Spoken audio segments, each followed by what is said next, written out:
Hi, this is Josh from DeHavilland. Welcome to our latest video. Today we're going to be looking at devolved public affairs in cities across the UK during the time of the COVID-19 pandemic.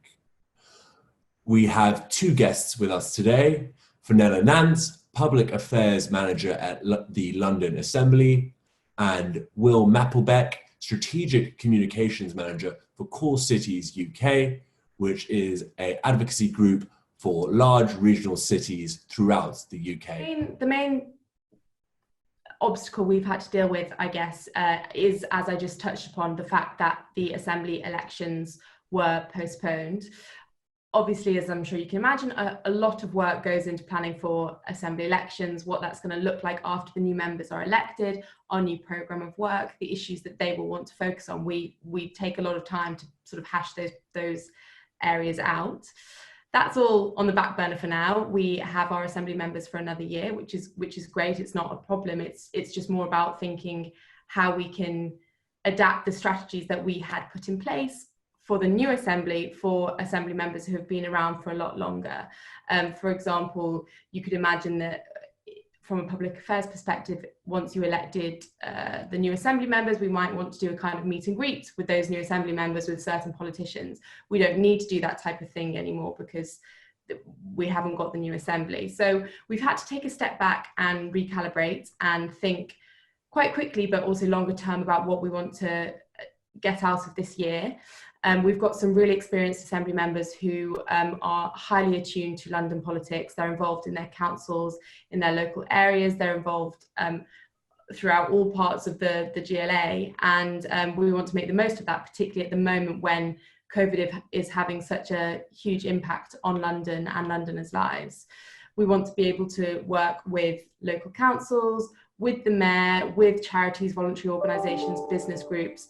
There's a whole host of organisations that regularly meet up across London, and we want to capitalise on that at the moment to make sure that the policy decisions that are being made by the mayor at the moment, that they're made in the most effective way, and that if there are problems with those policy decisions, if there's an issue on a London-wide level, we can have an influence on that and we know how to impact that change.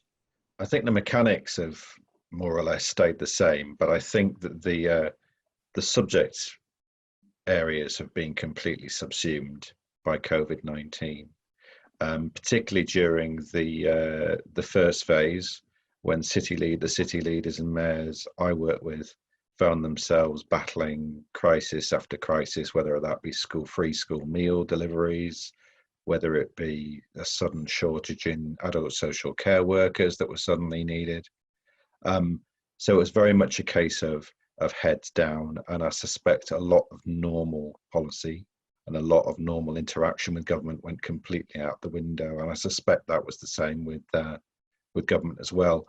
From a corporate perspective, the same thing happened. So it seems strange to say this, but 2 months ago I was at an event at the Excel Centre, which is now the Nightingale Hospital in London, and I was talking about hotel room levy, which is a small tax that you probably know is applied in most European and global cities, which pays for general upkeep in terms of tourism. We thought we were getting somewhere with government in terms of implementation of that, with massive policy area for us, and of course now it's been completely blown out of the water. So there's that point where COVID-19 literally changed everything overnight and upended us, particularly as a domestic policy organisation. We were used to battling with Brexit and trying to get our ideas across from 2016 onwards, but now there's a whole new subject to battle with, and something that will change the policy landscape and public affairs landscape in our cities for a few years to come, I think. Okay, so we've moved as a group. We've moved away from, well, we're still in the recovery phase, and obviously the most important thing at the minute is we stay home and save lives, protect the NHS, and do all those really, really important things. But we have started to get our kind of heads above the parapet a bit and started to think about what we call the recovery phase, and how cities as kind of engines of regional economies can help really drive national recovery from this from the current crisis. So at the minute, our city leaders are looking at a range of things, but they've published a new paper, which they've formed a basis for discussions with government and also Whitehall. So that paper looks at a range of measures, both short-term, practical things, for example, like reassigning unspent ERDF monies towards economic regeneration in cities, just to give that extra boost. We're still very, very keen on decentralisation and devolution. What we don't want to see is the response. The initial response, in a sense, was a bit like being in a war. It had to be centrally planned, a bit like the World War II. But we think it would be a fatal mistake if government decided to extend that centrally planned model to the recovery. What we need, what we're arguing for in the work that we're doing, is we need to have a locally based recovery, and we need to give cities and city regions in particular, which basically generate around or just over a quarter of our national economy, the freedoms and powers to actually make a difference and actually deliver a sustainable recovery. There's a phrase going around at the minute called "build back better," which we're very, very keen on, because we don't think that life in our cities will be the same after this. We think it will change dramatically, whether you go into Pret for a sandwich, or whether you try to take a walk, or whether you try to take a taxi. Things will not be the same for quite some time. So what we need to do really is, part of our job as city leaders, is to try and reimagine the future of our cities and try and reimagine them in a slightly better way, and in an economic recovery that doesn't deepen the economic divides that we have in the UK at the minute, but actually helps alleviate them. I have been thinking about this actually, because prior to the COVID crisis, we were very aware, we were focused on the government's devolution white paper, the levelling up agenda. The focus seemed to be shifting away from London to the regions to rebalance the economy, which certainly has its place. But we were worried, as with other elements of sort of London's sort of community, London Council, Centre for London, those types of organisations, that you can level up the rest of the country without playing down London. So we were slightly concerned about that narrative. So it will be interesting to see whether perhaps in 6 to 12 months, when we emerge from this crisis, whether politicians and government will look to London again as an economic powerhouse to kind of kickstart the economy and get everybody going again. So that's something I'm going to be certainly watching very closely. It will be interesting, and only time will tell whether it will swing that way, or whether perhaps the focus could be even more on the regions to bring them up to speed. So I think it's a question of looking at what you can bring in terms of our priorities, in terms of our policy priorities, making sure that you understand, in a sense, the localist agenda. So you need to think about how your industry would benefit in a more decentralized and devolved UK, regionally devolved UK. We receive proposals all the time from various industries, and they're always really, really good. But they have to be pretty good to get past both a group of our CEOs and then also our politicians as well, which is because we're politically led. So as officers, we don't do anything unless the politicians either ask us to or approve it first. We'd just love to hear from organisations. Our focus is, of course, London-based. So if you're an organisation that works within London or has a particular London focus, do always get in touch if you have a specific policy issue, an idea, some suggestion for how we can make something better.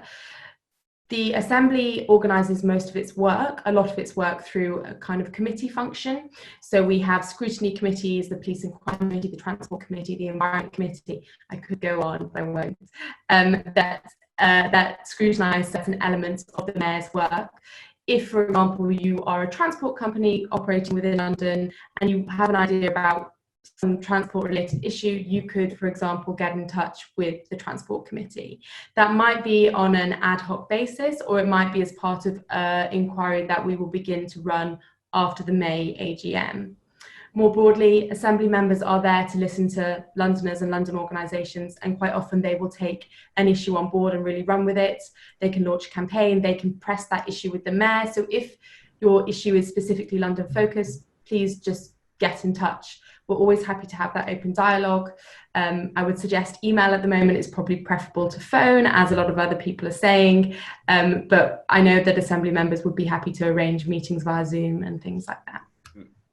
There will be a few immediate kind of practical changes, and my chair the other day said that she can't ever imagine being dragged down to London on the train for a 2-hour meeting and then having to go back to Leeds the same day.